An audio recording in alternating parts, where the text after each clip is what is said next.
Afternoon, ladies and gentlemen. Hope you're all well. So, part two of Princess Diana's death, and more about the inquest. This is kind of as it says here, though, reconstruction. It's kind of an inquest of the inquest, as Keith Allen said in the original, well, sorry, the first part.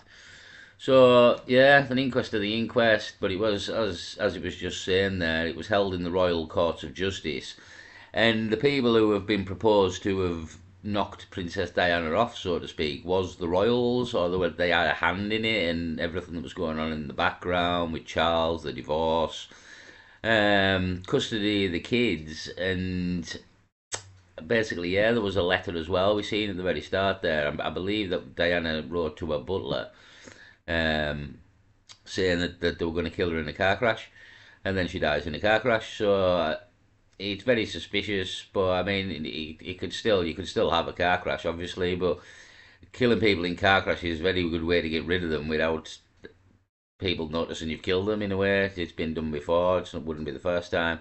So let's crack on.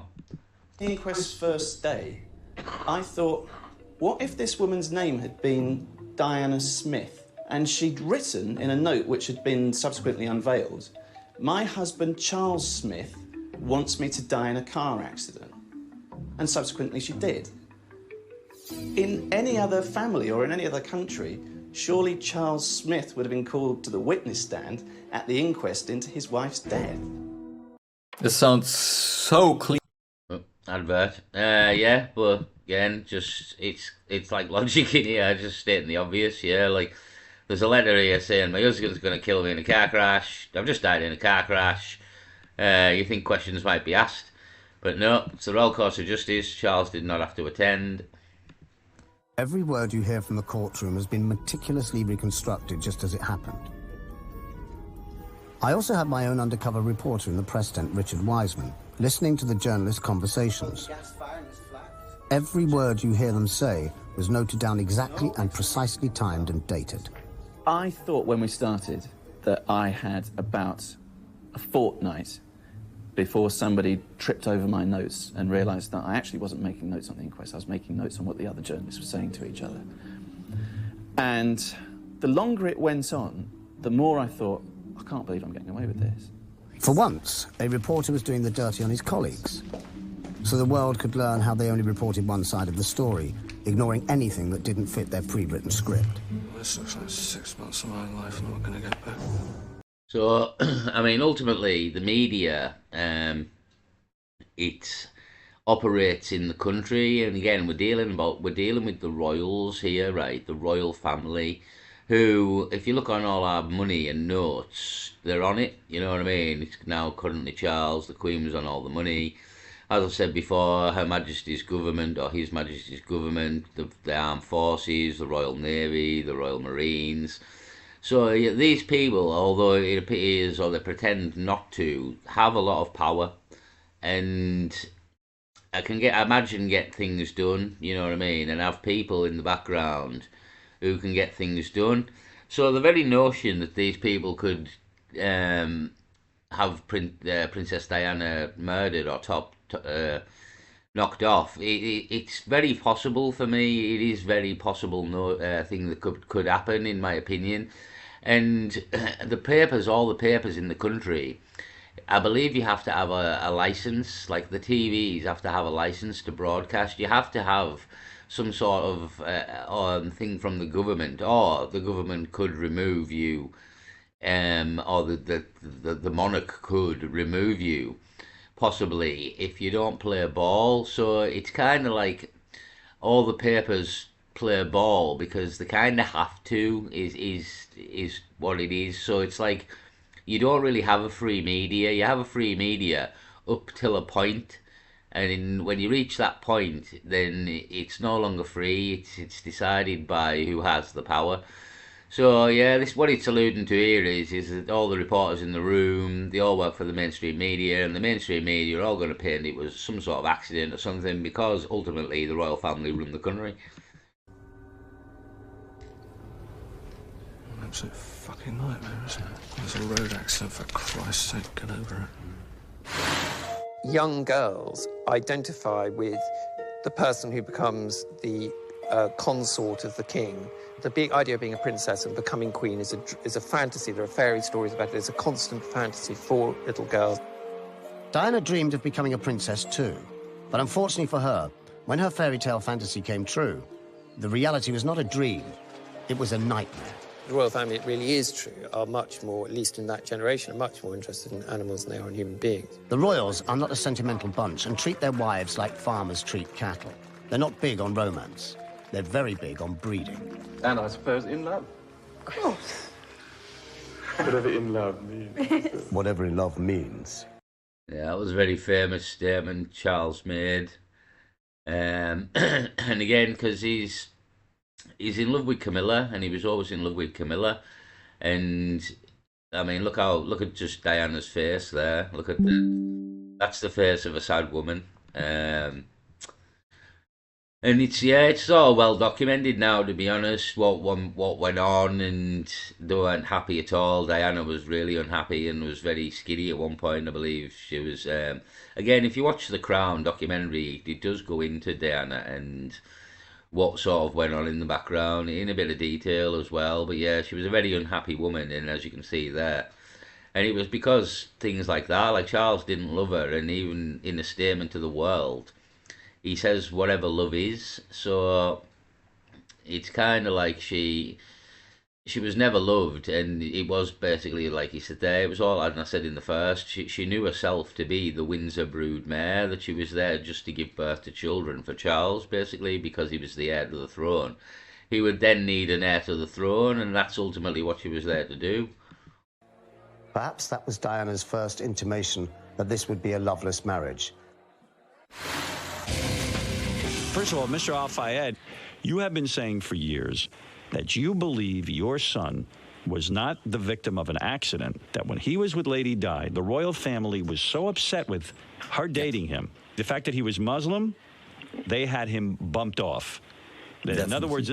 Yeah, so as I said before, the being said about him being Muslim and the future king being William, having a brother who was a Muslim, or half-brother, who was a Muslim, and again, it was being said, but it was being said by Al-Fayed, and Al-Fayed, for a long time, was a very strong believer that his son and Princess Diana were murdered, and went against the royal family and against the people, and I'm sure his life in this country when he done all this wasn't great, to be honest, because as I say, these people do in effect run the country for me, or have a lot of power anyway, and I wouldn't go as far as say they would knock him off, because that would look real suspicious. As if you're under suspicion of knocking people off, you don't go and knock people off again, especially when that person's claiming you've knocked them off. So the kind of, you're stuck between a rock and a hard place. You have to leave him be.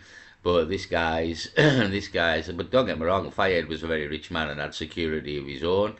So you do have to sort of get past his security as well, if that's the case, if you are trying to sort of get rid of this guy as well. But again, not a very good idea when the guy's accusing you of actually murdering and killing his own son.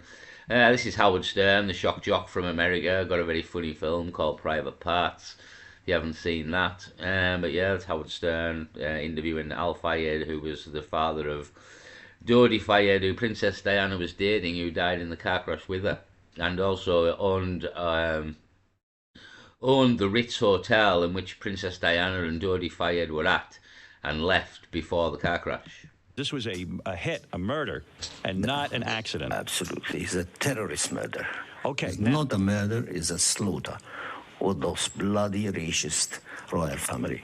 You think Prince Philip is so smart that he can mastermind all of this and orchestrate it? Yeah, he's vicious. Yeah, of course. You think a guy like that will accept? My son, different religion, different nationality, will be the future stepfather of the future king. You think this bloody racist family, right, will accept that? I feel for you. If my daughters were in that car with Lady Di and this was, Of course you'd want to get to the bottom of it. I'd want to get to the bottom of it, and I don't blame you. Mr. Al-Fayed, just as a background, are you a self-made guy? I mean, did you just come to... That's right. That's self-made.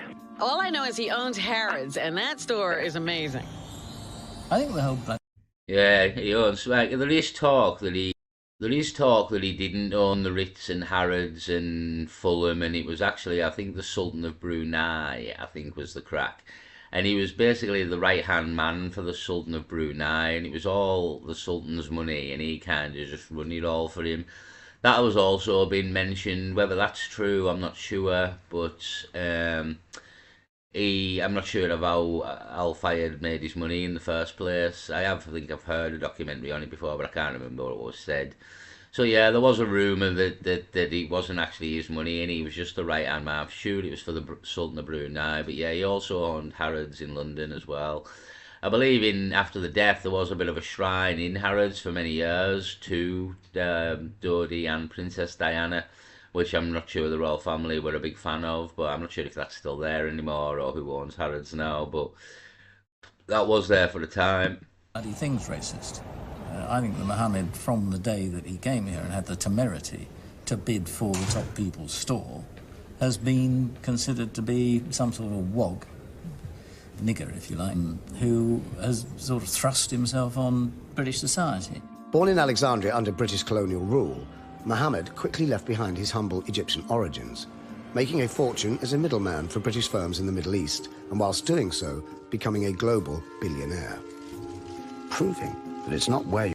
But he said there, being a middleman. So I say there is a rumour that it was the Sultan of Brunei and his money, and he owned Ritz and Harrods and Fulham, but it was just a rumour. There is also this crack that he's made a lot of money, but how you make billions being a middleman, I don't know. But yeah, that's sort of the crack or the backing crack that's been said. You come from that matters. It's where you end up. And he's ended up in a very nice place indeed. Besides having owned Harrods for 25 years, Mohammed Al Fayed owns the Paris Ritz, a villa in Saint-Tropez, a Scottish castle, and a Tudor mansion on the edge of London.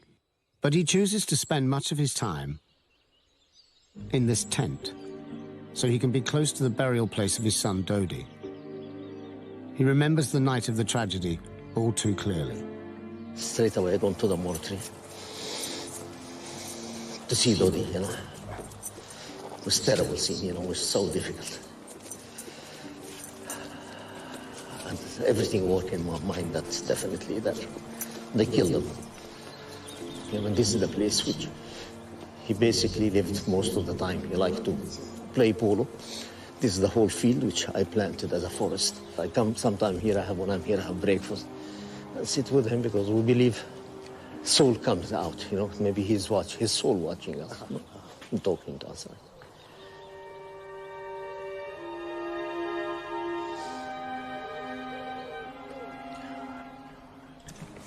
Yeah, I think it gets lost a bit as well in thinking about Princess Diana, and it sort of centres, and I think Al Fayed does make point of this, not maybe here, but in time and in life, he has made point of his son's death got lost in Princess Diana's death because of who Princess Diana was. And everything we're talking about here, the mystery surrounding it, and possibly the conspiracy, and was she murdered? Al Fayed's son Dodi very much was a second character and kind of forgotten about. And again, but should have Princess Diana been murdered, then obviously Dodi Fayed was murdered as well, and possibly the driver. I forgot the driver's name off the top of my head. I do know it, but I just forgot it off the top of my head. It's his son would have also been murdered, and it's kind of forgotten about in a way because of everything else. And it's just again, this is a father here, a grieving father who lost a son. And I'm sure if it was his only son, and there's his burial sort of site in his grounds, and he said he has breakfast there, and yeah, just sort of remembering sort of Dodi Fayed and for Al Fayed, because he kind of gets forgotten in it all just because of the Princess Diana factor really and everything in the background. So yeah, there was a man who obviously lost his son, and as well he was one of the main the main fighters really to suggest that this wasn't an accident, and he kind of had the money and the power to do so because he was taking on sort of the royals and the country, in a way. At least he had the money to have security and things like that to sort of stay safe in the background while he claimed these things, because many people might not have, you know what I mean, could go missing. But when you're very high profile and you're holding Harrods and Fulham, and if you go missing, people are going to notice. So yeah, a man who lost his son in it all as well, must be remembered. That's difficult.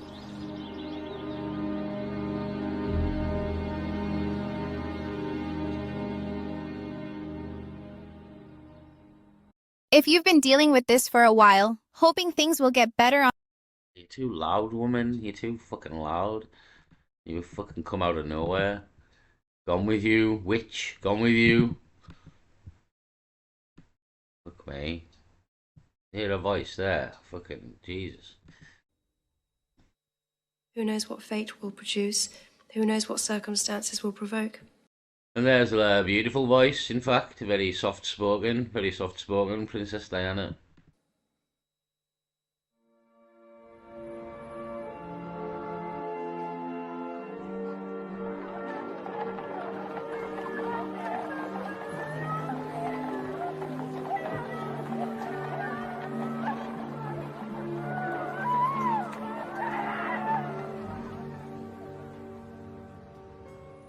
The crash happened on the 31st of August 1997, the last day of an extraordinary month for Diana. There was the whirlwind romance with Dodi, fevered speculation in the press that she was about to get married, even that she might be pregnant. Where would it all end? Would the mother of the future King of England get hitched to a Muslim and have children by him too and set up a rival court in the USA? The princess of the world at that time. The girl everybody wanted. I saw him with her. I saw the house in Malibu that Dodi was going to buy for them. Who knows what might have happened if she'd lived. So whether you think it was an accident or murder, one fact is incontrovertibly true. It was chillingly convenient for the Windsors that Diana died when she did. The last holiday she spent... Yeah, it definitely was, because she was very much in the media, and had she went to America, like it said there, the British government don't have as much or any control over the American media, and she would have been very much in the media, and this would look bad for the royal family and everything that would have come from the future and more. So, as he says there, it was very convenient that she died. And the royal family care massively about PR, because that's why they do all the stuff. And they've used William and Harry, to be honest, to kind of capture the youth into the royal family. And kind of like by going in the army and things like that, that's kind of to make you think like they're one of them, they're one of you, do you know what I mean? And it's all like... It's all PR for me, yeah. It's all PR, and it's all, even all this Meghan Markle stuff and all this crack. I mean, all that could just be bullshit, and it's all just the drama. And as long as it's the saying is, any publicity is good publicity. As long as you're relevant, and it kind of makes them still relevant that stuff's going on with them. Do you know what I mean? Like, so it's kind of like Harry's the forgotten prince in a way, and it kind of like doing all this, and Meghan Markle, like she maybe is a narcissist, obviously, but then that's another attention seeker as well. So it's all just PR for me, public relations, and it doesn't have to be good public relations either. Just as long as you're relevant and people are talking about you, it justifies your existence. So yeah. Spent with her boys with me for nearly 2 weeks. She was worried, and she told me exactly what's going to happen to her. So she definitely rocked the boat in an extraordinary fashion, and she's still rocking it. She won't go quietly, that's the problem. I'll fight till the end.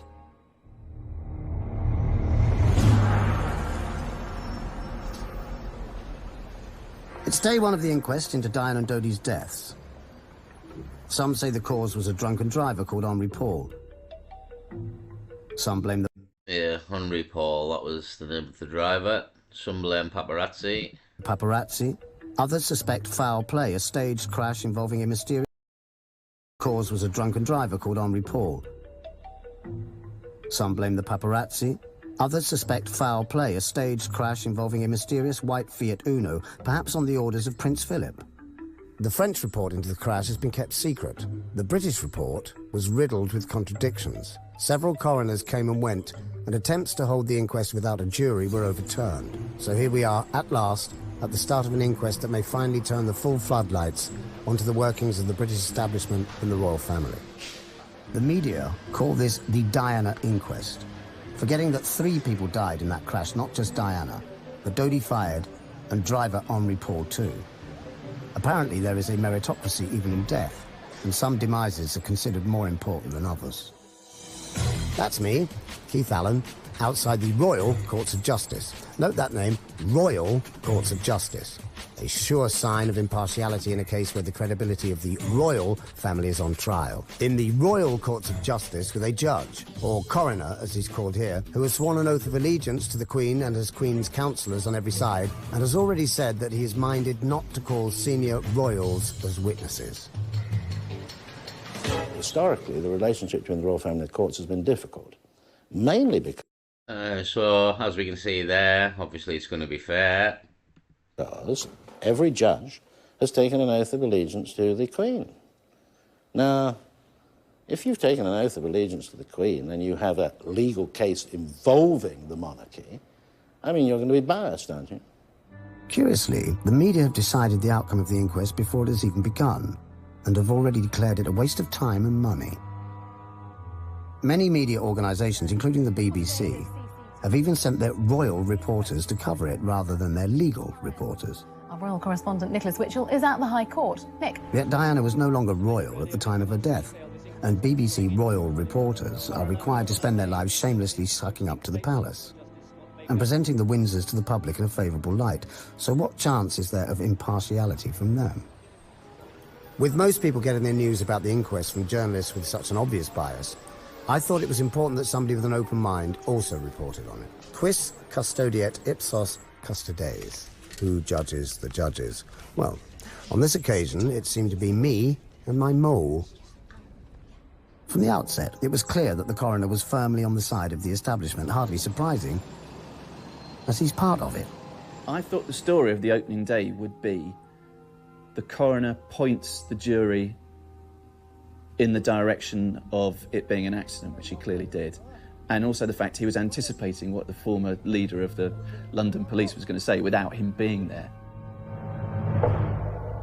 I anticipate that Lord Stevens will give evidence that he was trying to reassure the Pauls that their son had not been as drunk as a pig as had been alleged in some newspapers. Seems to me that the establishment have been talking to each other and squaring their stories before the inquest gets underway. Why aren't the media suspicious? This is really fishy. There's something very odd going on around here. And what makes it all the more odd is that the juiciest bits, the bits that are striking me as being the murkiest of all, aren't being reported anywhere. And it wasn't so much that there was a conspiracy amongst other journalists, that there was an established consensus. And anyone who sort of thought or spoke or wrote outside that consensus were regarded as being odd. This has interesting echoes of The Merchant of Venice. Because if you go back to The Merchant of Venice, I mean, the fundamental point is about Shylock, he's different. He's Jewish in this case, but also Oriental. Despite what I remember being told at school, Shakespeare's Shylock wasn't actually a bad character at all. He was just a foreigner who wanted justice, but was swindled out of it by the Venetian establishment. You know, here's Fayed, the Oriental, going and saying, by the way, I want a fair trial. And they're saying, well, no, just a minute, you know, it's all over. I mean, don't bother about it. Don't be serious. It was an accident. You know, we didn't really mean it. No, he said, I'm coming into court. I'm going to use your judicial system against you. And, of course, he's robbed in court. When you read that, you can also read it as an essay in the way in which the establishment, the Venetian establishment, suddenly find themselves confronted by an outsider who's demanding his rights. He's saying, all I want is justice. Can I have justice, please? You set up all this judicial system. I'd like it, please. And they want to really say, well, it's not for you, you bastard. The point of the inquest is to investigate the suspicious circumstances surrounding the crash. But will it answer these questions? Was it pure coincidence that Diana told many people she would be deliberately killed in a car crash? Why did the CCTV cameras along the route apparently not record anything? Word driver Omri Paul's blood. It's said that for the first time in history, and the only time ever, and never since that day, have the CCTV cameras in downtown Paris not worked. And that's been said, and it is maybe a bit of a coincidence, obviously, that none of the cameras captured anything that happened. And yeah, there was no CCTV. So again, was it knocked off? Was it deleted? But again, more suspicion, and it is said that it's the first time in history that the CCTV in downtown Paris did not work. Blood samples tampered with to make him appear wildly drunk, even though he seemed to be sober. Why were Diana's phone calls being bugged by the American Secret Services? And who was driving the white Fiat Uno that may have caused the crash? Poor Diana.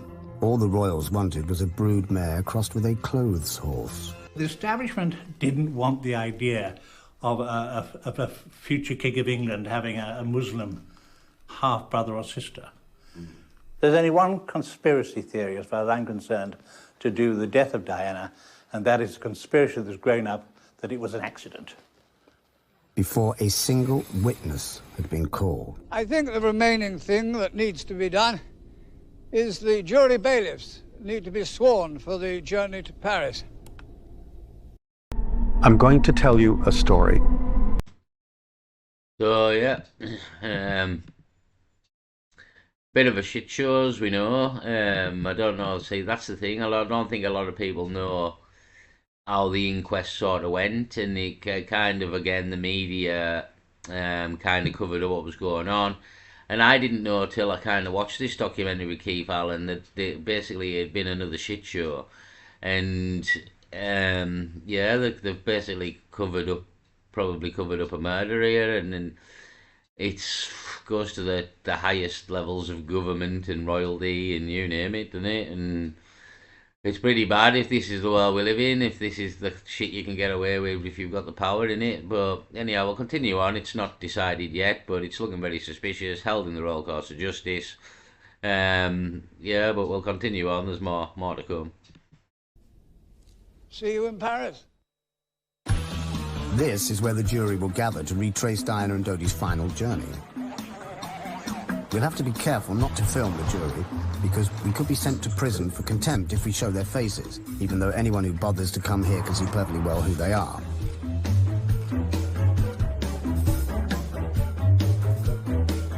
And oh, look. Oh, there's Posh Spice, who just happens to walk out of the Ritz while the world's cameras are here. Diana was a celebrity who was supposedly hounded by the paparazzi, yet now here's another celebrity using the inquest as a chance for a photo opportunity with the paparazzi. They never learn. Ah, there's the legal charabanc. This bus is officially a courtroom, we've been told, and must be treated with the same dignity as the Royal Courts of Justice themselves. But, oh dear, first it appears to have knocked a policeman off his motorcycle, and now a tyre has just burst, thereby somehow undermining the majesty of the law. After the jury had visited the crash scene, so did I. They stopped here. Where? Yeah. This is it? Yeah. Is this the tunnel? Yeah, you didn't know? No. As well as endlessly debating whether Dodi might have impregnated Diana, the inquest devoted several weeks to a minute investigation of her periods, contraceptives, and sexual habits. It's almost as though the establishment wanted to demythologize her in the eyes of ordinary people by putting her uterus on public display. And by going in with Dodi Fayed and falling in love with him, as I believe she absolutely did, head over heels with the guy, you've got the ultimate... Well, he maybe loved her back, that was the problem. Charles didn't love her, and maybe Dodi did, and that's what she wanted. She just wanted to be loved. So she fell, and she fell hard, and this is what the royal family were worried about, to be honest. This is what they were worried about, because it was obvious that, even in the media and everything, that she did like the guy, yeah? And I think she even liked Al Fayed and the family in general, so yeah. The royal family were worried, and well, I'll leave it there for part 2. We'll be back with part 3.